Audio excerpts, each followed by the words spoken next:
Sejam todos bem-vindos ao segundo dia de atividades do 9º Encontro Institucional da Magistratura Trabalhista. Hoje nós teremos no turno da manhã 2 palestras no turno da manhã, após o intervalo mais uma palestra também aqui no Tribunal do Pleno, e após daremos início às atividades de laboratório lá na Escola Judicial. Não, fazendo a correção então, as atividades de laboratório serão excepcionalmente hoje aqui no Tribunal do Pleno. Então, teremos um dia inteiro de atividades aqui mesmo neste auditório.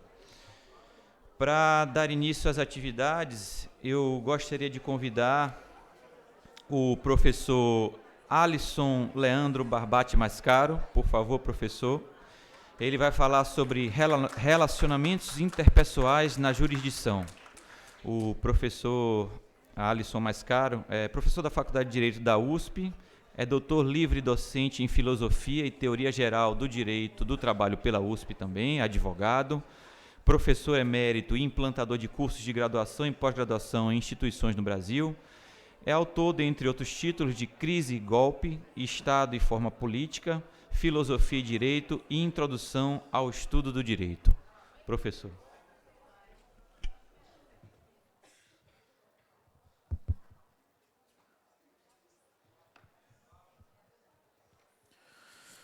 Muito bom dia a todas e todos. Eu quero, com muita alegria, cumprimentar as excelentíssimas desembargadoras, desembargadores, magistradas e magistrados do trabalho aqui do Tribunal Regional do Trabalho da Bahia, por este 9º encontro da magistratura trabalhista da 5ª Região. Quero também dizer da minha alegria em reencontrar tantas e tantos que compartilham desta caminhada, antigos alunos, colegas, e quero dizer da satisfação em pensar sobre as questões da convivência, da vida jurídica no ambiente judicial, na magistratura, na jurisdição, aquilo que tem por título desta conferência na manhã de hoje, do relacionamento interpessoal na jurisdição. Meus prezados e prezadas, eu quero, neste momento, iniciar esta minha reflexão dizendo que eu não tenho nenhuma esperança de que haja uma espécie de fórmula de catálogo de boas intenções que transforme pessoas e as faça melhores no plano do relacionamento interpessoal, que dirá no campo jurídico, nele incluído também o campo da magistratura. Eu não venho nesta manhã aqui para vos dar um catálogo daquilo que seja o certo e errado nos relacionamentos interpessoais, além do que este catálogo, além de não existir, mais que isso, eu também não tenho nenhuma ilusão de que, se existisse, as pessoas o ouviriam e então, de uma hora para outra, elas seguiriam estas normas que nunca seguiram na vida a partir de um certo momento. O que eu quero fazer aqui, querida doutora Margarete, permita-me chamá-la assim, e em seu nome, falando a todas e todos, o que eu quero fazer aqui nesta manhã é estabelecer as bases de uma reflexão filosófica, teórica, sobre como se dão os relacionamentos interpessoais no campo jurisdicional e, a partir daí, observarmos as encruzilhadas, os caminhos, as divergências e, agora sim, em termos de esperança, as possibilidades que se revelam no campo desta organização das relações intersubjetivas. Senhoras e senhores, eu quero de pronto aqui dizer que praticamente tudo o que é das relações interpessoais não vem daquilo que possamos imaginar seja a nossa vontade pessoal. o campo do que é a nossa vontade, a nossa subjetividade, dizendo isso em termos mais especificamente teóricos, esse campo é ínfimo, eu não o estou desconhecendo. Existe um campo pessoal, sim, pelo qual nós dizemos, alguém trata melhor as pessoas que outro, alguém se organiza em termos de vida pessoal de uma maneira mais saudável, isso existe. Mas quase sempre isso é pequeno, perto de padrões que organizam as relações intersubjetivas, e esses padrões nada têm a ver conosco. Os filósofos do século XIX, quando começaram a perceber como os seres humanos se relacionam, eles começaram a entender que boa parte do que nos dá a dimensão da nossa vida passa ao largo de nós mesmos. Um filósofo do século XIX, que muitos talvez dele tenham ouvido falar, que é Marx, ele diz que boa parte do que nos organiza passa pelas costas de nós mesmos. O que quer dizer pelas costas?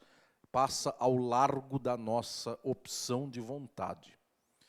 Ao final do século XIX e começo do século XX, quando Freud abre um campo de descoberta científica, que é o campo da psicanálise, descobre então ainda mais nesse aspecto o fato de que temos efetivamente uma subjetividade organizada a partir de um horizonte que é o inconsciente.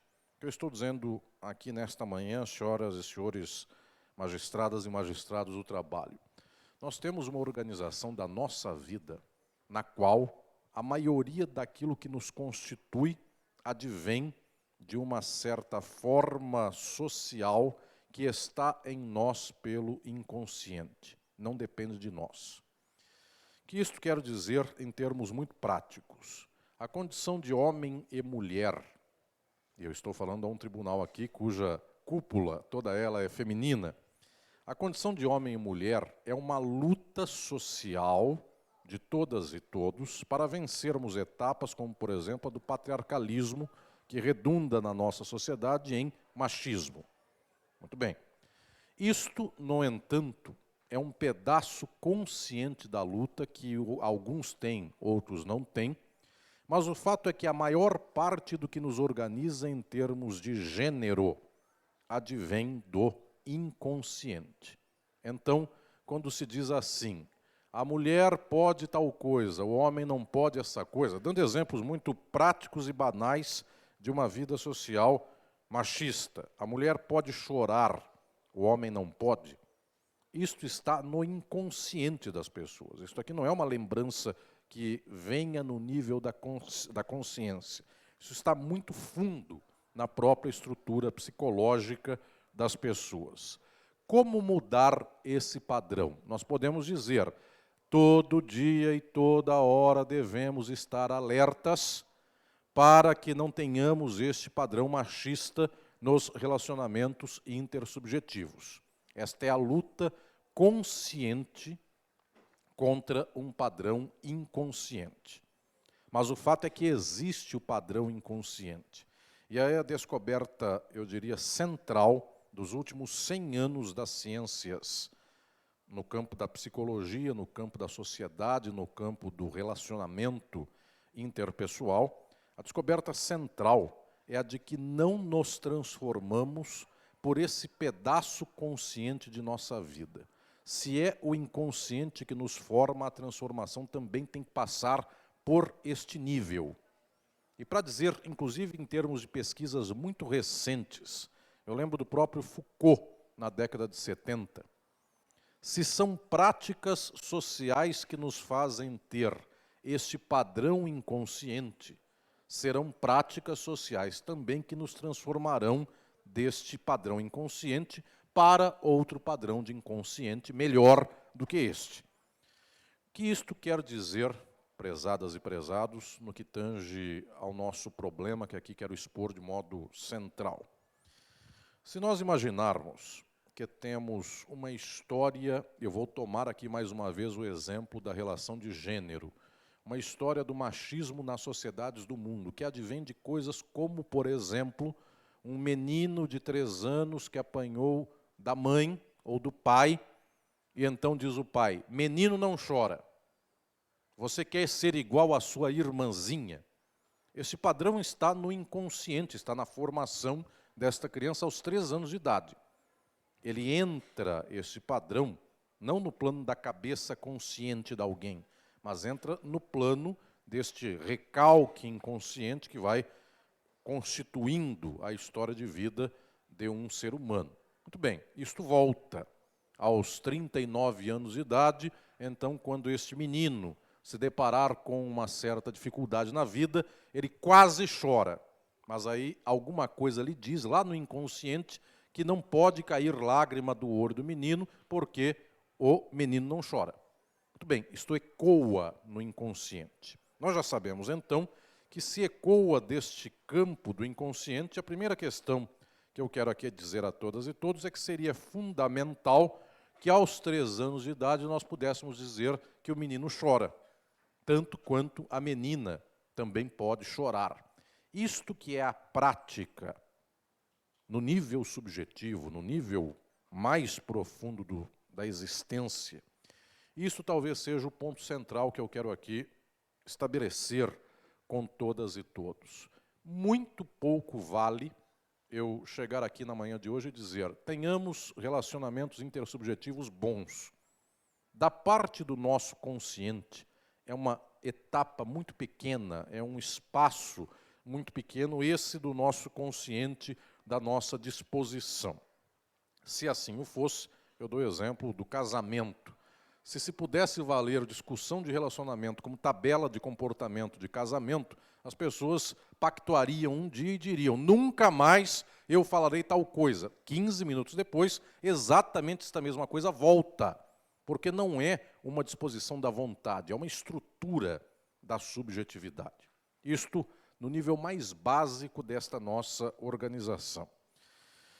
Por que estou me referindo a isso? Porque, efetivamente, eu quero anunciar aqui na manhã de hoje, neste querido Tribunal Regional do Trabalho da Bahia, quero anunciar que, em termos de uma leitura profunda da organização das relações intersubjetivas, praticamente nada nos resta que não seja um problema social. Para o plano especificamente do afazer interrelacional do magistrado ou da magistrada na vida jurisdicional, existe um espaço muito pequeno dessa ação que é a ação voluntária. Praticamente todo o resto já está marcado.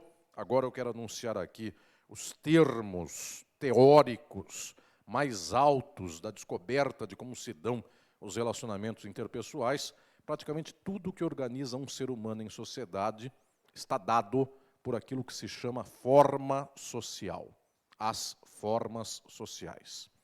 Eu tenho um livro que se chama Estado e Forma Política, no qual eu discuto a questão de como se dão as formas sociais. Essa expressão forma é talvez uma das mais difíceis no campo da filosofia e no campo, inclusive, da organização do conhecimento das ciências humanas. Mas, basicamente, forma, eu explico isso no livro, explico aos meus alunos na USP, lá em São Paulo, no mestrado, doutorado. Basicamente, forma, poderíamos imaginar como forma. Se nós puséssemos um acento circunflexo no forma da forma. Se imaginarmos a forminha de gelo que vai na geladeira para fazer gelo para qualquer coisa, nós podemos ter aqui uma figura do que seja uma forma social. A forma de gelo, em geral, retangular, onde se distribui a água para formar cubinhos de gelo, pedrinhas de gelo. Eu posso imaginar o seguinte: se eu quiser colocar suco na forma desta forminha de gelo, sairá um suco em cubinho. Se eu quiser colocar água de coco, sai água de coco em cubinho, na forma que está colocada na geladeira. Se eu quiser colocar pinga, sai pinga em cubinho. Muito bem. Se tiver uma geladeira boa. Vejam lá. O que eu estou dizendo aqui é que, efetivamente, nós temos uma certa forma que independe do conteúdo que derramamos nela mesma.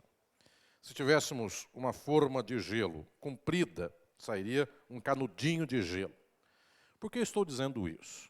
Porque as formas sociais são exatamente estas formas que constrangem e dão exatamente o formato, dão a organização do que é uma relação social.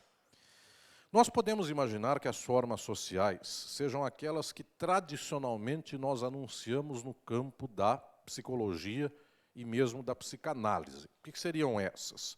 Imediatamente vem à nossa mente, vem à nossa ideia, coisas como, existem homens e mulheres, existem jovens e velhos, pais e filhos, questões geracionais, questões familiares, questões dessa intersubjetividade mais básica. É verdade, tudo isso está no campo destas formas sociais. Mas existem coisas muito mais profundas do que isso, inclusive. Eu dou, senhoras e senhores, talvez o exemplo central para aquilo que eu quero anunciar na manhã de hoje, vindo aqui à Bahia, com muito carinho, encontrando as senhoras e senhores aqui do Tribunal Regional do Trabalho. Eu quero anunciar talvez a forma mais decisiva com a qual lida a magistrada ou magistrado do trabalho, a forma da classe social.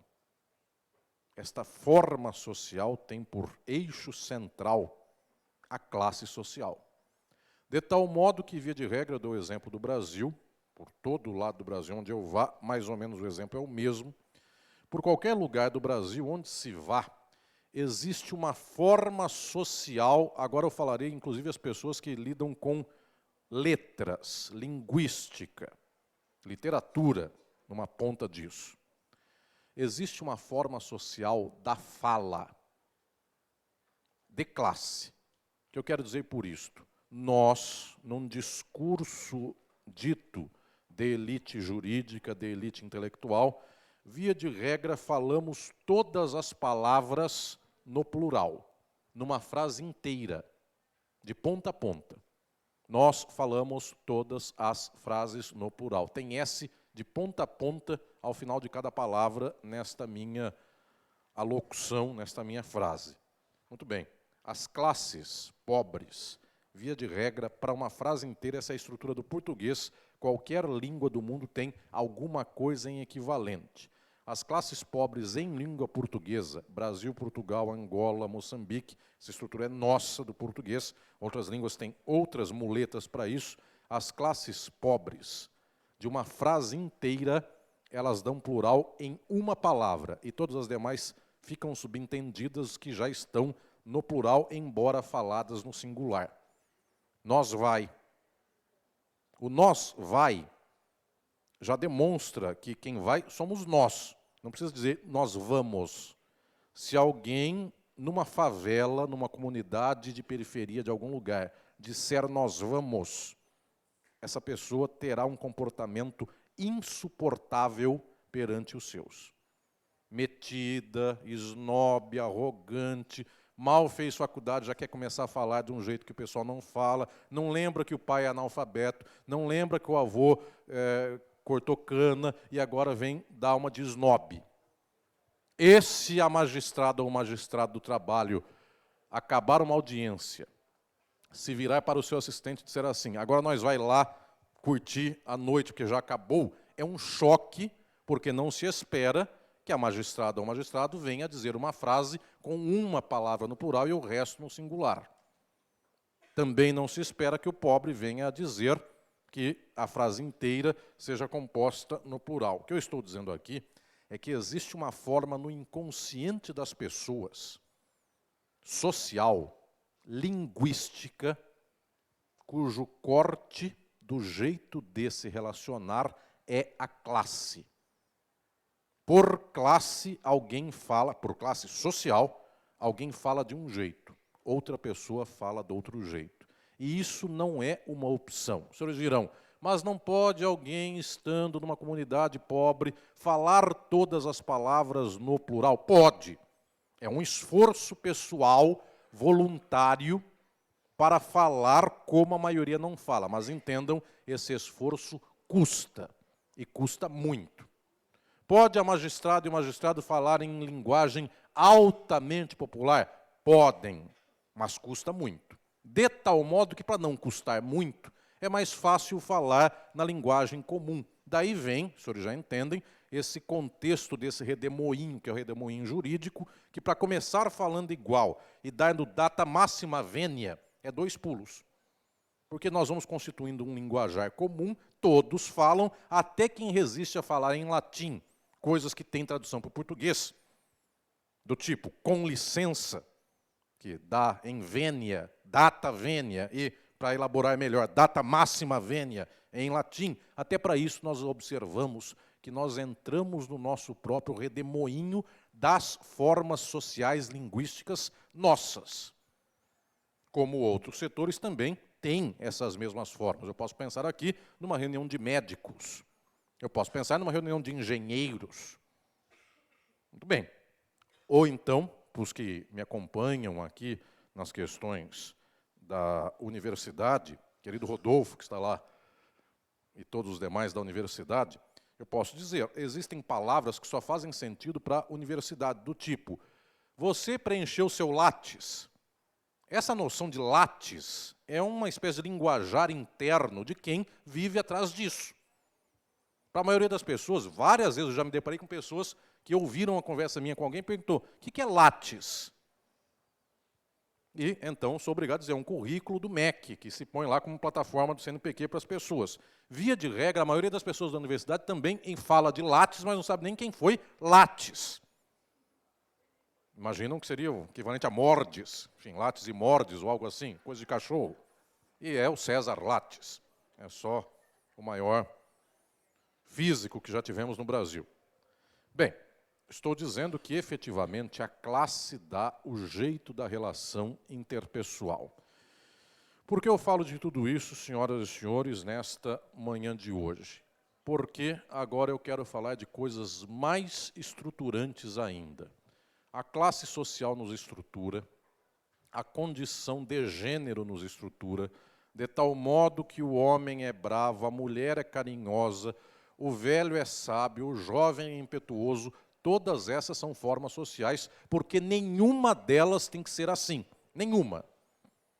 Podemos ter velhos altamente impetuosos e podemos ter jovens altamente conservadores. E se eu quiser pegar a mesma ampulheta e virar do avesso, senhoras e senhores magistrados, eu digo para a magistratura, via de regra, o jovem é impetuoso, o velho é mais conservador, só que quando observo a realidade eu digo, nova magistrada do trabalho, novo magistrado do trabalho, que entram no tribunal, entram pisando devagarinho, para entender o tipo de relacionamento interpessoal que é o da magistratura.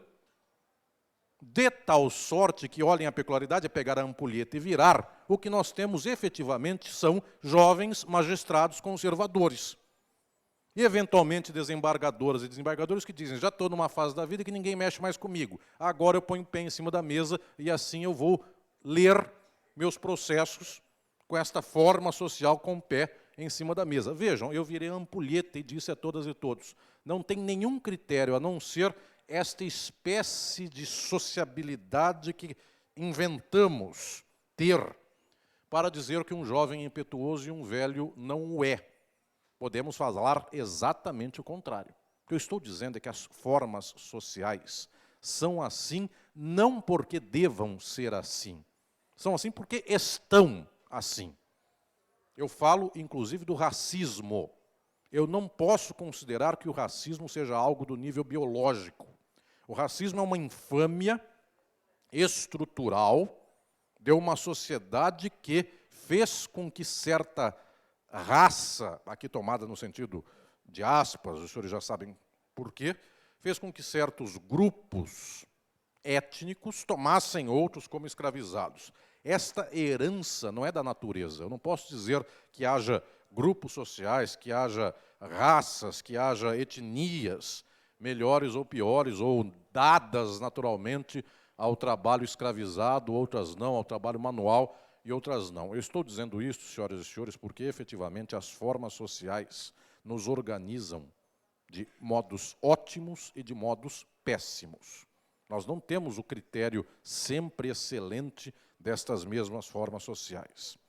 Dito isto, eu estou anunciando aqui que praticamente tudo que envolve a vida social de qualquer pessoa não veio dessa pessoa. Nós nascemos homens, mulheres, brancos, negros, ricos e pobres, numa sociedade como a brasileira, na Bahia, no tempo tal, na era tal. Ou seja, todos nós estamos vinculados a formas sociais que nos organizam. Estivéssemos nós há 100 anos, a forma de interação social nossa seria totalmente distinta, mas não porque nós escolhemos esta distinção, porque era assim. E se estivéssemos há 100 anos, as senhoras e os senhores sabem, é tão claro o papel dessa organização nos termos de formas sociais, se estivéssemos há 100 anos, não havia magistradas e magistrados do trabalho. Porque há 100 anos, joguem para trás, estamos em 2019, se estivéssemos em 1919, não havia ainda Getúlio Vargas. Então havia trabalhadoras e trabalhadores na Bahia que, quando se organizassem em sindicato, a polícia bateria. Só isso. E os magistrados? Os magistrados não eram do trabalho. Os magistrados simplesmente mandavam para a cadeia. Só. Isto que organiza a sociabilidade de um magistrado ou de uma magistrada do trabalho depende de uma forma social preliminar, que é a forma institucional do Estado tripartido, sendo que um desses pedaços, um desses poderes tripartidos, tem também um braço de magistratura do trabalho. O que estou dizendo mais que isso, senhoras e senhores, é que pensar na organização das relações intersubjetivas na magistratura do trabalho, na jurisdição, portanto, em campo trabalhista, é pensar o que organizou a própria magistratura do trabalho. Agora, dito tudo isto, eu quero, então, chegar ao campo desta reflexão em específico. Volto a dizer aqui, nós somos bonzinhos ou nós somos bravos, não é porque, fundamentalmente, nós somos ou não somos, mas porque as pessoas são organizadas em termos de formas sociais para que sejam malvadas ou boazinhas. Volto a falar, a mulher dócil, o homem irado, tudo isso está nas nossas costas. Nos dizeres de Freud e de Lacan, tudo isso está no nosso inconsciente. Nasceu mulher, tem que ser boazinha. Nasceu homem, tem que ser bravo. Tem que jogar bola. Nasceu mulher, tem que cuidar da boneca. E isso dará na magistrada que olhará para as partes e no magistrado que terá olhar olímpico, porque ninguém fica olhando no olho de ninguém, dado que se estiver olhando para o olho de alguém, está encarando por quê? Esse é o eco de 15 anos de idade na forma de condução processual numa audiência. Aos 15 anos de idade, ninguém vai jogar bola olhando para o olho do adversário. Se não é assim, não vai ser magistrado olhando para o olho das partes assim. Aos 15 anos, eu posso dizer que a menina olha para a boneca e embala a boneca. Ela pode olhar para as partes e dizer, tudo bem, passar bem, bom dia. Observem, é uma relação interpessoal que não depende da mulher magistrada, depende de uma forma social do machismo, para quem se espera que a mulher possa fazer isso e o homem não. Vejam, quando eu chegar ao catálogo, qual é a boa relação intersubjetiva? É olhar para o olho das partes. Isso não depende apenas de dizer, olhem, depende de uma história das formas de relação intersubjetiva, pela qual, se alguém não olha aos 15 anos, se alguém não olha no olho de alguém aos 20, muito provavelmente aos 47, não tem experiência de forma social para olhar para alguém. Não adianta eu chegar aqui e dizer, olhem para o olho dos jurisdicionados. Se a estratégia, se o traquejo de relação intersubjetiva não permite isso. Chegando agora, senhoras e senhores, aos relacionamentos interpessoais na jurisdição. Eu não vim anunciar coisas boas, só vim anunciar o horror da realidade. Qual é? As magistraturas, via de regra, são do pior modelo de relacionamento intersubjetivo. Para não deixar só magistrados e magistrados muito chateados, então eu posso dizer, o campo jurídico no geral, no qual eu incluo com glória a OAB e a advocacia, Ministério Público e todas as demais esferas do campo jurídico. O que eu estou dizendo por isso? Nós, efetivamente, tirando, obviamente, as exceções, eu creio e vivo isso muitas vezes, desde o TST, por qualquer tribunal do trabalho do país, eu posso dizer com alegria, eu penso que a magistratura do trabalho é praticamente uma ilha de exceção virtuosa no meio jurídico. Mas o que eu quero dizer é que, via de regra, a estrutura do mundo judiciário e do mundo jurídico é uma estrutura de horror relacional no que tange à sua intersubjetividade. Por que isso, senhoras e senhores? Porque, em geral, nós lidamos com várias facetas entrecruzadas do problema intersubjetivo. O primeiro deles, o mundo jurídico é do Estado. E, automaticamente, por ser do Estado, aqui nós já temos, de antemão, algo que outras relações intersubjetivas não têm. Temos, junto conosco, o poder.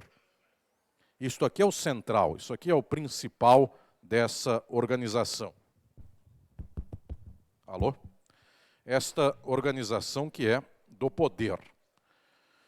Que isso interfere para com todo o nível da vida jurídica. Praticamente o poder estabelece relações intersubjetivas, todas elas de nível hierárquico. Só que as senhoras e senhores vão dizer, a magistratura é exatamente o nível de hierarquia. A magistratura é exatamente o nível de diferença de poder e é exatamente o poder judiciário. Senhoras e senhores, eu não tenho dúvida de que nós estejamos aqui numa condição tal de que a atividade jurisdicional seja a atividade do poder. O problema é que todo o campo jurídico não é apenas o campo do poder no momento da jurisdição. As relações intersubjetivas não conseguem se desconectar no momento jurisdicional dos momentos demais da vida de alguém. O que estou dizendo com isto? Efetivamente existe um corte de modelo interrelacional pelo qual a magistrada e o magistrado têm uma espécie de poder a mais dado pelo Estado que os demais da sociedade não têm. Os senhores já sabem que isto, então, leva a uma certa forma de convivência, sempre de hierarquia. Resultado, via de regra, o poder judiciário, a estrutura do Estado, tem essa dificuldade em relação a uma convivência em padrões de igualdade. Isso se vê, senhoras e senhores, para não falar apenas do judiciário, isso se vê em campos como, por exemplo, do poder executivo e do legislativo. A narrativa de muita gente que assume cargos de poder, por exemplo, no poder executivo, prefeitos, governadores, presidentes da República, vereadores, deputados, senadores, que dizem, eu não consigo deixar de ser político. Por quê? Porque toda vez que eu sou político, de cargo político, alguém vem bater na minha porta, as pessoas abrem a porta para mim, me servem café, e ao final, se eu perco o cargo, ninguém me liga para dar Feliz Natal. Essa dificuldade que advém da relação ser estabelecida pelo poder, naturalmente alguém precisa dele, então naturalmente alguém buscará esta pessoa do poder, se vê na magistratura em tantas e tantas ocasiões. Eu me lembro de um querido amigo meu, presidente do Tribunal do Trabalho, meu vizinho de prédio, que me dizia, depois que eu fui presidente do tribunal e me aposentei, no outro dia de manhã, minha vida acabou, porque toda a minha forma de relação social, por 40 ou 50 anos, se esvaziou da noite para o dia. Quem é ele? Ex-juiz. E essa dificuldade é muito grande, dado que a relação intersubjetiva advém do poder e muito dificilmente aprendemos a ter outra relação que não seja essa. Esta é a primeira questão que eu quero anunciar aqui. É a forma social do poder. E aí as senhoras e os senhores dirão, mas é essa forma que organiza a jurisdição. Sim, e aquilo que é a sua virtude é o seu vício. Eu estou exatamente dizendo a todas e todos que não tenho ilusão de que nós consigamos organizar aqui um padrão muito distinto deste, que é um padrão da hierarquia. 2. Agora eu quero anunciar outra questão. Também o que tange a cultura jurídica no campo das relações intersubjetivas. Para nós, no que diz respeito ao direito, existe algo que perpassa no inconsciente das nossas relações intersubjetivas, o modelo de compreensão de mundo, e que eu chamo basicamente de modelo liberal, burguês, capitalista de organização das relações. Que vem a ser isso? Via de regra, as pessoas não creem que pobreza e riqueza sejam advindas de estruturas sociais. As pessoas creem que rico e pobre advém de mérito. E isso, para nós do direito, é pior. Nós somos ainda mais destacados nesse campo do mérito. Por quê? Senhoras e senhores magistradas e magistrados passaram num concurso dificílimo, no qual a maioria das pessoas não passou. As senhoras e os senhores, por mérito, são magistradas e magistrados do trabalho. De tal modo que a meritocracia funciona como sendo um mecanismo, um maquinário da vossa cabeça, que organiza a vida social. Agora, como entender que este mecanismo do mérito, que funcionou para a vossa vida, não funciona para 99% das pessoas? O que eu quero dizer por isto? Alguém corta cana lá no sul do estado da Bahia, e alguém é magistrado ou magistrado do trabalho no sul da Bahia. Teixeira de Freitas. Alguém está em Teixeira de Freitas e por lá encontra uma magistrada ou um magistrado que se deparam com o caso de alguém que cortou cana. Esta magistrada ou magistrado só é magistrado ou magistrado porque, por mérito, passou no concurso onde a maioria não passou. E o cortador de cana? Em face do usineiro. Na nossa cabeça opera algo que diz assim: ela ou ele, cortador de cana, não tiveram um mérito para estudar, fazer faculdade, ou então não empreenderam, de tal modo que o custo do empreendimento é sempre o encargo daquele que fez melhor, e eu estou penalizando o melhor em face do pior. O que eu estou dizendo é que muitas vezes as pessoas estendem a sua meritocracia pessoal para as demais relações sociais. E para 99% das pessoas as relações são só assim. Nasceu filho de pobre, pobre é. Nasceu filho de rico, rico é. Até porque a usina não é, via de regra, um empreendimento de quem nasceu pobre e do nada começou a adquirir latifúndios e se tornou usineiro. A usina é um empreendimento que vem de pai para filho, dado que, inclusive no Brasil, há 500 anos a distribuição de terras, de riqueza de latifúndios é mais ou menos a mesma. Os senhores vão dizer, que horror que é o Brasil capitalista. Saiu outro dia uma estatística muito peculiar, eu quero dizer aqui, só para desmontar essa noção de meritocracia de início. Não estou dizendo que não haja algumas ilhas de meritocracia, mas estou dizendo que, de início, elas são altamente excepcionais. O judiciário é uma alta exceção nesse contexto. Eu dou um exemplo. A cidade do mundo que mais rica se tornou, que pioneiramente se tornou rica, com um mapeamento, inclusive, eu diria, de censo, tal qual o IBGE do Brasil, que cada vez vai pior, mas tal qual o nosso IBGE, a primeira cidade do mundo que fez pesquisa sobre os seus ricos e pobres foi a riquíssima Florença, hoje Itália. Florença, desde o século XIV, é uma das cidades mais esplendorosas do mundo, uma das cidades mais ricas do mundo. Muito bem, houve um estudo, faz uns 2 anos, que percebeu a mobilidade de classe em Florença de 1400 até hoje, pegando os Sforza, pegando os Medici e os seus descendentes, porque todo mundo está registrado em cartório ou na igreja lá em Florença, dá para perceber família a família onde estão na 50ª geração. Muito bem, a proporção entre ricos e pobres, entre aquilo que apreende a classe rica de Florença e aquilo que apreende de riqueza a classe pobre de Florença, em 1400 era X. Em 2015, a proporção, pasmem, é praticamente X igual, e as mesmas famílias ricas são aquelas que, em 10, 20, 40 gerações depois, se mantêm com a mesma condição de classe, tirando uma variação para cima, outra para baixo. É o que a gente tem em sociedades como a do Brasil. O que eu estou dizendo é que aquilo que organiza a sociedade são relações de classe. E nós não percebemos, porque agora permitam-me dizer, nós somos essa esfera muito peculiar da chamada classe média. E a nossa chamada classe média não é nem os 95% dos pobres, nem os 0,1% dos ricos. Porque eu volto a falar, nós temos a ideia de que se temos 3 carros importados, somos muito ricos. Claro, numa sociedade de tantos e tantos pobres, ter 3 carros é magnificamente rico, dado que o pobre está pegando 5 ônibus para chegar no seu local de trabalho. Quem tem 3 carros já é magnificamente rico. Quem tem apartamento e 2 casas, sendo uma na praia, parece riquíssimo e parece mesmo nesta forma de contexto social.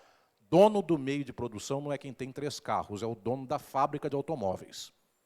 De tal modo que a magistrada e o magistrado do trabalho são ricos porque o mundo é pobre. Mas eles não são os detentores do meio de produção. Eles não são o Ford.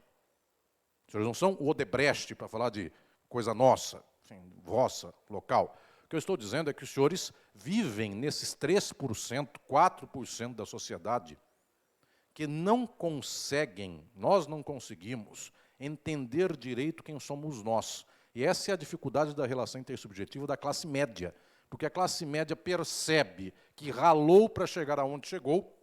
Se as senhoras e os senhores não tivessem estudado tanto, não passavam no concurso. Seu coleguinha de faculdade, que só ficou lá bebendo e fazendo festa, não passou no concurso, até porque se passou, os senhores têm mais raiva dele ainda. Ele pode até ter passado. Sim. Às vezes passou de primeira, sei lá. Isso gera aquela raiva do inconsciente. O que eu estou dizendo, senhoras e senhores, é que para a vida da classe média, as relações intersubjetivas vivem na base da meritocracia. Para 95% das pessoas, não. E para os 0,1% dos ricos capitalistas mesmo, também não. Agora é a tragédia nossa, qual é? Via de regra, o campo jurídico se desloca daquela que é a verdade dos relacionamentos intersubjetivos. Se eu estivesse aqui, como muitas vezes estou, falando a outras magistraturas, as ordinárias, estaduais, federais, por exemplo, eu diria implacavelmente, existe um campo de isolamento da magistrada e do magistrado em relação à sociedade que é quase avassalador. Permita-me chamá-los assim, tantos aqui foram meus alunos, tantos me acompanham, inclusive, eu quero compartilhar esta amizade com todas e todos. Queridas e queridos, a melhor magistratura que temos como experiência de intersubjetividade no Brasil é a do trabalho. Porque temos, efetivamente, um olhar direto para aquilo que é a classe. As senhoras e os senhores não podem desconhecer que haja classe. Se os senhores desconhecem isso, desconhecem a natureza da magistratura trabalhista. Porque as senhoras e os senhores lidam com o fenômeno do trabalho. E as pessoas não trabalham simplesmente por diversão, para desestressar. Trabalham porque são pobres. E então, o que eu estou dizendo aqui às senhoras e os senhores é que só há magistratura do trabalho porque há classe social. De vez em quando, pelo Brasil, no TST, nos TRTs, por todo lado, eu encontro magistradas e magistrados que me dizem: professor Alisson, a razão pela qual eu vim à magistratura do trabalho é que, para mim, a causa social sempre falou mais alto e a magistratura do trabalho sempre foi um desaguadouro natural desta percepção.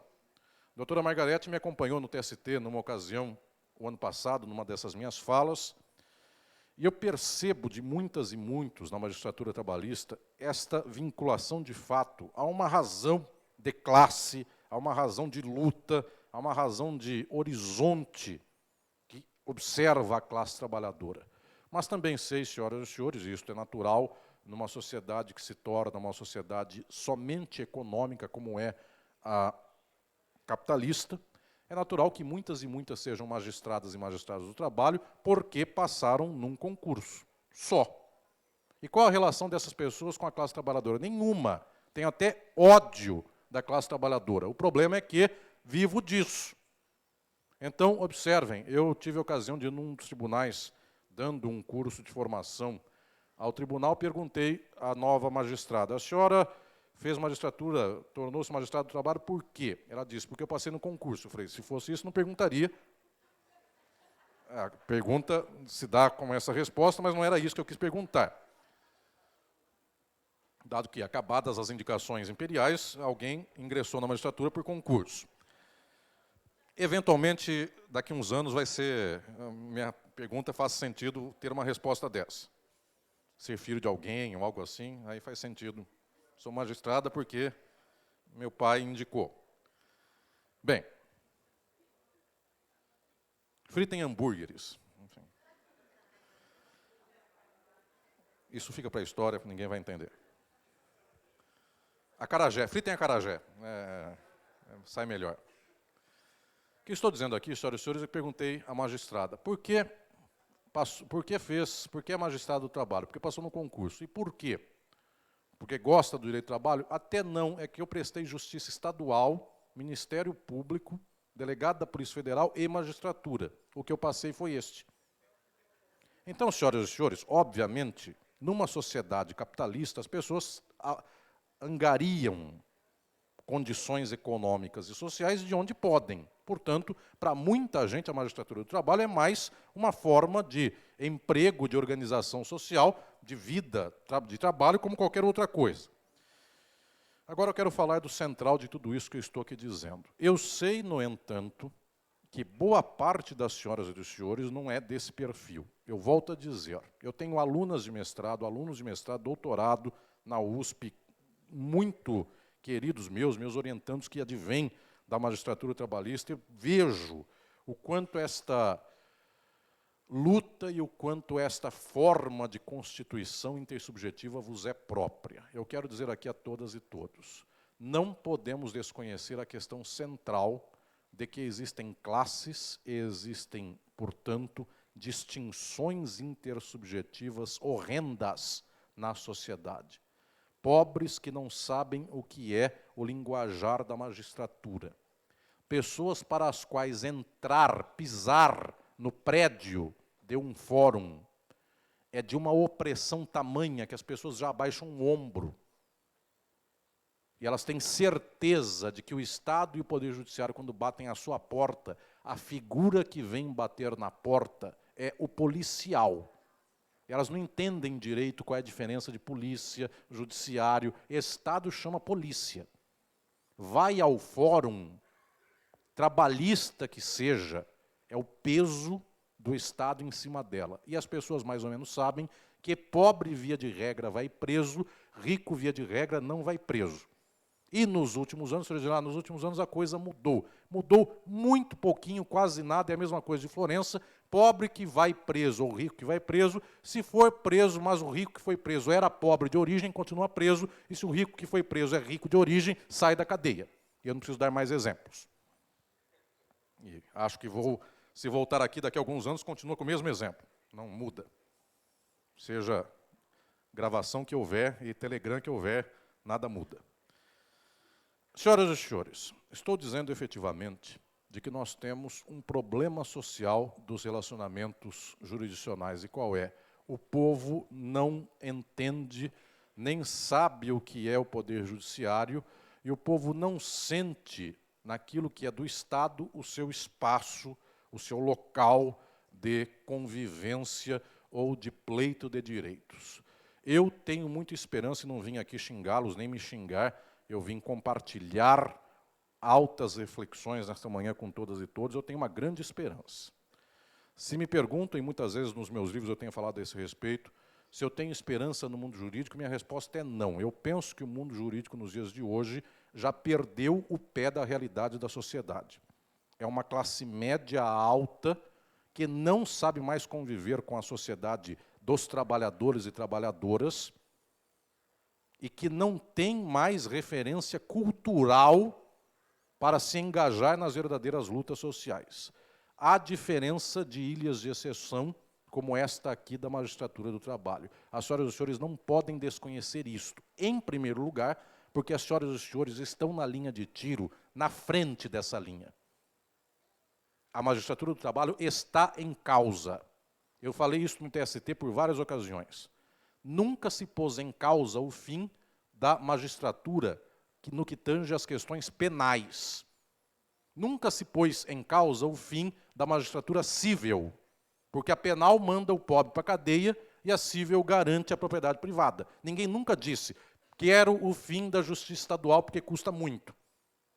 Via de regra, quando eu fui aluno da Faculdade de Direito da USP, meus professores diziam: é preciso acabar com a justiça do trabalho. Década de 90, tempos neoliberais. Esqueceram um pouquinho isso, e em seguida, é preciso acabar com a justiça do trabalho. Nos dias de hoje, isso tem tido uma repercussão extraordinária. Eu fico muito triste porque, de vez em quando, eu fico sabendo que tem magistradas e magistrados que topam, que aceitam o fim da justiça do trabalho, porque então, gloriosamente, eles se tornam magistrados federais, só federais de modo ordinário, e então agora não tem mais que lidar com pobre, nem fica com carimbo juiz de pobre. Isso é uma tragédia, mas o que eu estou dizendo é que os senhoras e senhores não podem olvidar, não podem esquecer de que o problema social está na testa das senhoras e dos senhores. É tanto ódio em relação à classe trabalhadora que quem é juiz da classe trabalhadora já é odiado. E vejam, os senhores podiam ser até benfeitoras e benfeitores da classe trabalhadora. Não, o que se pede é tão só e simplesmente que sejam juízes. Isso é menos do que benfeitor. Mas nem isso, nem esta especialização. O que eu estou dizendo é que eu tenho esperança nas relações intersubjetivas vossas. Por quê? Porque, efetivamente, se conseguirem estabelecer algum grau de compromisso social nos seus relacionamentos jurisdicionais, isto quer dizer, olhar para os 98% dos pobres, com um olhar devido e não simplesmente com um olhar tecnocrático, aquilo que nós chamamos de olhar humanista, olhar humano ao ser humano, e não simplesmente esse olhar de robô. Os senhores mudam o eixo do que se espera da magistratura. Inclusive porque eu gostaria de ver, eu tenho falado isso de norte a sul do país, nos tribunais do trabalho, eu gostaria de ver os outros tribunais e as outras magistraturas nos relacionamentos intersubjetivos, tendo que se justificar em face de uma magistratura do trabalho que tivesse excelente relacionamento intersubjetivo. Magistrado e magistrado que soubessem olhar para o olho dos pobres, de tal modo que eu dissesse: e por que você, na outra magistratura, não faz isso? Porque esta faz. Porque esta tem porta aberta. Porque esta abre o portão. Existe uma moda agora em todo o Brasil de cercar fóruns com grades, arame, cerca elétrica e tudo mais. O fórum é um bunker que deve ser preservado dos pobres. Eu gostaria de ver o contrário, a magistratura do trabalho com a porta aberta e o povão sendo chamado a participar lá no hall do fórum de atividades culturais, a comunidade defendendo o local, de tal modo que não tivesse grade nenhuma. E aí a experiência é: olhe a relação de um fórum com a comunidade. Por que no seu fórum não faz assim? A porta aberta, em geral, dá mais segurança do que uma porta fechada, trancada de todos os cadeados possíveis. Porque se tem 40 cadeados trancando uma porta, alguma coisa tem lá dentro de muito valor que eu vou fazer com que seja roubado. Última questão que eu quero dizer aqui a todas e todos. Nós não percebemos o nosso nível de relação intersubjetiva e ela nos tem dado um grau de horror profundo.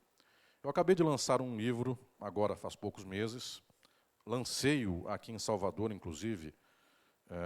Meu querido Rodolfo me deu a alegria de estar aqui presente nesta ocasião do lançamento, da editora Boitempo, que se chama Crise e Golpe, discutindo o momento presente do Brasil e as encruzilhadas e dificuldades do nosso caso brasileiro presente.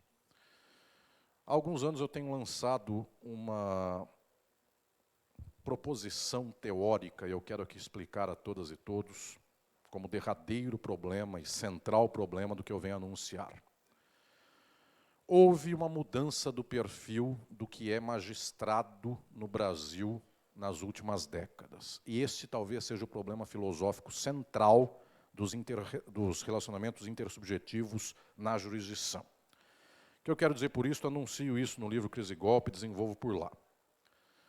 Magistratura no Brasil, o campo jurídico no Brasil de modo geral, historicamente é um estamento. Eu quero anunciar essa tese sociológica que parece difícil, mas quero aqui explicar a todas e todos. Sempre na história do Brasil, magistratura foi um estamento, como foi e o é quase sempre em qualquer lugar do mundo. Que é estamento? Eu quero explicar aqui essa questão central de sociologia. estamento não é classe social. Estamento é um grupo que, por razões sociais, quase políticas, institucionais, tem um comportamento próprio. Imaginem o clero da Igreja Católica. O clero é um estamento. O que identifica o clero não é a classe econômica do padre, se ele veio pobre, veio rico, ou se ele ganha X ou Y. O que identifica o clero é um comportamento estamental tal que a roupa é igual, é a batina, as proibições são as mesmas, o jeito de se relacionar socialmente é o mesmo, então o padre pode fazer tal coisa, o padre não pode fazer tal outra, não é bom que o padre beba no bar da esquina, ou qualquer coisa nesse sentido, não pega bem, ele tem um perfil estamental de comportamento. O mundo jurídico também sempre teve um perfil estamental, e qual é o nosso? Estamos aqui em Salvador, neste momento deve ser mais ou menos 28 graus a temperatura ambiente em Salvador, e os senhores aqui presentes estamos de terno e gravata em pleno sol da Bahia. E as senhoras estão de taillé, em pleno sol da Bahia. O que eu estou dizendo é que esse tipo de roupa é de um estamento, tal qual batina de padre. Daqui a 200 anos considerarão ridículo algo como uma pessoa de terno preto em pleno sol de dezembro andando em Salvador. Como a gente pode considerar ridículo hoje uma batina preta em pleno sol de Salvador. Os tempos mudam. O que eu estou dizendo é que o jurista sempre foi estamental. Eis o velho defeito interrelacional e a velha virtude interrelacional do jurista. Defeito e virtude eu quero explicar aqui a todos. Qual era o defeito do jurista enquanto ele era um estamento? O defeito é o seguinte: o jurista é um estamento que só fala para si próprio. Então ele tem linguajar que só ele sabe, tem hábitos que só ele sabe, não consegue efetivamente mudar, cambiar a sua estrutura de vida. Ele se fecha, ele tem livros que só ele lê, e as senhoras e os senhores conhecem muito bem isso. Nós temos bibliotecas de juristas nos quais as revistas dos tribunais brilham com lombada dourada. Isto é um dístico de jurista. Então a gente está cheio de livros, todos eles com lombada dourada. Isto é uma espécie de símbolo estamental, que só a gente tinha. Outras profissões não têm. Os senhores não podem encontrar na classe média um engenheiro que fale: eu tenho uma biblioteca de livros de lombada dourada que eu nunca li, mas que ostentam, que ornam a minha biblioteca. É coisa de jurista. Data vênia e qualquer coisa assim que seja o nosso linguajar. Isso era o defeito. Virtude. Por um acaso, o velho jurista estamental vivia no seu mundinho, e esse mundinho não tinha que ostentar economicamente. O velho magistrado do trabalho e a velha magistrada do trabalho viviam no ambiente da magistratura. Ponto. Para acabar, tudo isto mudou. Eu digo lá no meu livro Crise e Golpe, agora nós temos uma dificuldade. Ao lado de ser estamento, e o jurista não perdeu a condição de estamento, o jurista agora passou a se identificar enquanto classe social. Esta é a minha tese central. Que vem a ser jurista enquanto classe social. Hoje, senhoras e senhores, ser magistrado do trabalho ou magistrado do trabalho não se identificam mais por roupa. As senhoras e senhores podem, hoje aqui em Salvador, à tarde, ir para um shopping center. Os senhores não vão de terno e gravata. Via de regra, até querem tirar a gravata para não parecer jurista. Muito bem, os senhores estão num shopping. Os senhores chegam a uma cidade do interior da Bahia, são magistrados do trabalho pelo primeiro momento. Estão começando a sua carreira de magistratura. O que os identifica nesta cidade do interior da Bahia ou de qualquer estado do Brasil? Os senhores vão dizer: vou levar uma coleção de livros de lombada dourada atrás de mim para colocar na minha estante e dizer: eu tenho um saber jurídico que ninguém tem, ninguém mais leva lombada de livro nenhum, as pessoas têm Kindle, então o que precisar ler de jurisprudência, leem por lá. Dão um Ctrl+C, Ctrl+V, assim estão fazendo sentença. Assim se faz petição, assim se faz tudo no mundo jurídico. Bem, então não é mais livro. Como é que se organiza alguém hoje em termos de magistratura? Esta pessoa se posiciona imediatamente na classe correspondente ao seu salário. Então, senhoras e senhores, quem ganha acima de X mil reais por mês, na cidade do interior em que chegou, começa a conviver com as pessoas que também têm essa disponibilidade econômica. Qual é o assunto da pessoa? Chega por lá, tem um empresário da cidade. O empresário diz assim para o magistrado: olha, inaugurou um restaurante muito bom na cidade do lado, que é a maior cidade da região, e tem uma comida excelente, R$100 o prato, vale a pena. Então o magistrado diz assim para a sua esposa, ou a magistrada para seu marido: olha, ou todas as hipóteses possíveis de combinação. Ou, estou encurtando o tempo aqui, podia elencar tudo. Estou dizendo aqui, senhoras e senhores, alguém diz a alguém: nós vamos lá, porque esse restaurante é muito bom. Ah, mas a gente acabou de começar a vida aqui. Não, mas R$100 para um almoço dá, tranquilamente. Quem pauta o que faz uma magistrada e um magistrado são pessoas que possuem o mesmo dispositivo econômico. Então, na cidade onde estão, o médico, o dentista, o empresário, essa gente pode fazer coisas que o magistrado pode fazer. De tal sorte que eu sempre digo isto, falo para todos os tribunais em curso de formação: o magistrado, quando ingressa na magistratura do trabalho, chega para uma cidade de interior, chega por lá onde ele frequenta, que espaço ele frequenta. Se eu disser assim: o magistrado acabou de chegar numa cidade do interior e tem um bar frequentado por cortador de cana, o senhor magistrado tem repulsa em sentar-se numa mesa deste bar e tomar pinga ao lado dos trabalhadores. Se ele faz isto, comete uma infração ética, tomando pinga no bar. O que ele faz então? Qual é o principal clube dessa cidade? É o tênis clube da cidade. Como se faz para se tornar sócio? Se tem por lá uma espécie de franquia de ingresso de R$3.000, o juiz compra. Então, de noite, em um certo sábado, ele está numa festa do tênis clube da sua cidade do interior, e por lá na sua mesa senta o empresário mais rico da cidade. Toma uísque com esse magistrado. Aqui está a distinção interrelacional de classe. Se o magistrado tomar pinga com o trabalhador no bar, é um horror. Se tomar uísque com o empresário, é o natural. Transfiram isso para o julgamento, os senhores já sabem que o magistrado conhece o empresário de nome, suas dores, seus problemas, como é difícil empreender, como está cada vez mais difícil os direitos trabalhistas, e algo assim, algo assim, algo assim, e o magistrado acaba sendo compadre do empresário, porque eles casam e depois vem lá os filhos, um sendo padrinho do filho do outro. Resultado: o magistrado não sabe o nome do presidente do Sindicato dos Trabalhadores, e ele é magistrado trabalhista. A imparcialidade acabou porque a classe econômica fez o convívio do dinheiro.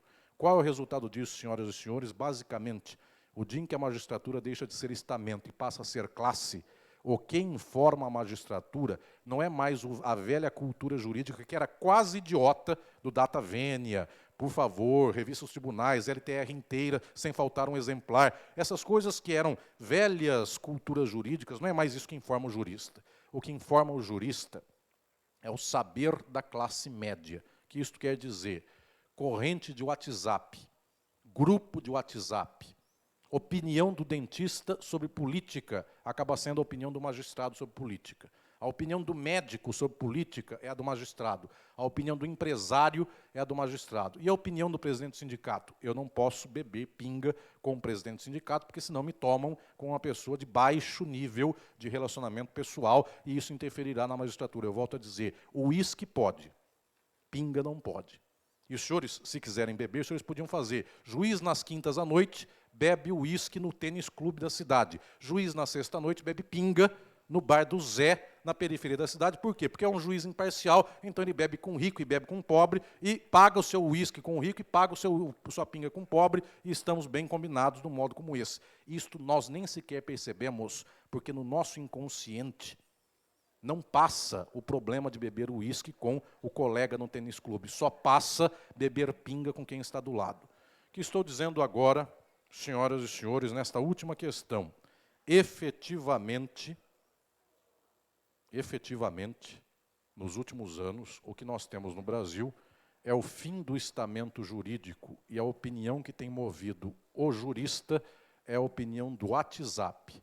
E por causa disso, em momentos em que estamos na porta do fascismo, quando a classe média se bandeia para o fascismo, é quase que um peso gravitacional incontornável para o jurista se bandear para o fascismo, porque nem mais estamento que preservava a idiota cultura do data máxima venia o jurista tem. Agora o jurista está mergulhado numa classe econômica média. O que pensa a classe média, pensa o jurista. Se a classe média for fascista, o jurista será fascista, porque toda pessoa que tem carro SUV e ganha 30 mil reais por mês pode passar no sinal vermelho em cima de alguém, porque se ele parar, ele é um idiota. Prestem atenção no que eu estou dizendo. O problema intersubjetivo nosso hoje, muito pouco tem a ver com aquilo que seja. Eu preciso ser melhor nas minhas relações. Este problema existirá sempre e continuemos nos esforçando no mundo jurídico para termos esse relacionamento melhor. O principal é o dia em que nos tornamos uma classe econômica e nós agora somos vinculados ao eixo de organização de vida, que faz com que alguém da classe média abra, eu tenho essa experiência várias vezes na vida jurídica, alguém abre meu paletó e diz, deixa eu ver a marca do seu terno, deixa eu ver a marca da sua gravata, a pessoa faz assim, ela não resiste. Por quê? Na lógica da classe média, não serve uma gravata, só serve se for da marca tal e esta gravata for importada custando X. Ou seja, nós começamos a nos medir, não é mais com a roupa suficiente para fazer uma audiência no fórum que nos dê a mínima dignidade. A gente começa a se medir pela marca da roupa e isto representa ser classe média. Senhoras e senhores magistrados e magistrados do trabalho, se nós quisermos salvar o nosso país, nós somos o contra-exemplo do modelo de relacionamento social quase fascista desta classe social a que pertence o jurista. Eu tenho muita esperança de que as senhoras e os senhores na Bahia possam estabelecer não apenas só um espaço a mais de relacionamento interpessoal distinto, que as senhoras e os senhores possam ser exemplos. Eu contei no TST, eu sempre conto, em São Paulo, um dia, na minha faculdade, onde eu sou professor, na USP, Castro Alves, o baiano, chegou por lá, junto com Rui Barbosa, o baiano. Os dois chegaram por lá. Professores da faculdade e alunos, todos eles batiam palma e diziam, quem for negro tem que ser escravizado mesmo, porque é assim que Deus quis, Deus é branco. Todos batiam palma para isso. Está na lei a escravidão. Castro Alves e Rui Barbosa disseram, não, todos os seres humanos são iguais, brancos ou negros. Foi chocante o que esses dois baianos fizeram em São Paulo. Hoje, eu posso dizer para as senhoras e para os senhores, eu não sei o nome de um professor da faculdade do século XIX, nem de nenhum aluno. Eu sei de Castro Alves, sei de Rui Barbosa. Talvez no futuro ninguém lembre o nome de um desses magistrados que abrem a gravata do outro para ver a marca desta gravata. Talvez lembrem das senhoras e dos senhores que um dia deram outro padrão e outra esperança para a magistratura e para a justiça. Obrigado.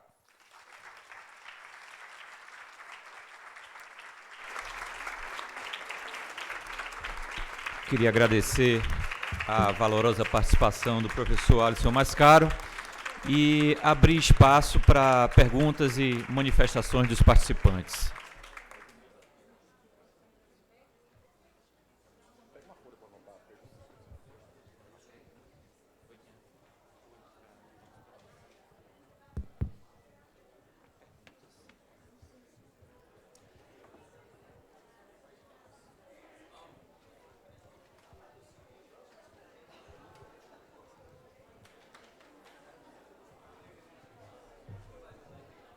Professor, antes de mais nada, parabéns pelas manifestações, acho que foram importantíssimas para todos nós aqui. Não sei se está baixo, é? E ao longo da sua manifestação, você, entre tantos pontos que relatou, me fez lembrar de um determinado fato que eu queria apenas compartilhar nesse momento, não uma pergunta, um compartilhamento de uma ocasião que tivemos aqui. Nós temos um projeto chamado Ajude Itinerante, que a escola judicial sai pelo interior. Em uma dessas idas, o motorista terceirizado que acompanha a ajuda itinerante, acompanha os servidores e magistrados, entrou no carro e falou a mim assim, doutor, eu acho que eu conheço um outro juiz que estava lá para fazer algum tipo de aula, alguma coisa. Eu digo, é mesmo? Que coisa bacana. Nós estudamos juntos. E eu percebi a forma como ele falou, aquele nós estudamos juntos. Poxa, aí eu comecei, aquele momento que você não sabe mais, pode falar, que legal. Eu sabia que não era nesse sentido, mas enfim, poxa, que bacana. Estudamos ali até a 4ª série e eu segui por um caminho, ele seguiu por outro. Eu acho que ele não me reconheceu tem muito tempo, mas as coisas da vida, né? Eu segui por um caminho. Ele repetiu a mesma frase. Eu segui por um caminho, ele seguiu por outro. Fiquei muito feliz por encontrar ele aqui. Aí falei com esse colega o que tinha acontecido. Ele, na hora, se lembrou realmente da pessoa. No outro dia, enfim, se cumprimentaram, se falaram. E era aquele misto assim dele, sabe, de orgulho pelo colega, que foi seu colega até 4ª série, salvo engano, e de sentimento. Às vezes, o caminho e outro caminho, a palavra é oportunidade. Não sei se foi exatamente aquela linha que você trouxe ali, mas foi desses momentos da ajuda itinerante, lhe confesso, o que mais me emocionou enquanto ser humano, de que às vezes a gente atribui tanto a nós mesmos o mérito, e quando na verdade é um caminho e outro caminho que fazem com que 15, 20 anos depois esteja um ali transportando o outro naquela mesma cidade, naquela mesma região. Só queria realmente compartilhar esse fato, que eu acho que foi um pouco dentro do contexto que você trouxe para nós. Muito obrigado pelas palavras. Alguém quer fazer mais alguma pergunta? Mais alguma pergunta? Eu gostaria então de mais uma vez agradecer a valorosa participação do professor. Nós daremos um intervalo de 15 minutos. Antes disso, vamos, em nome da nossa desembargadora Margarete Rodrigues Costa, fazer a entrega do certificado de participação do professor.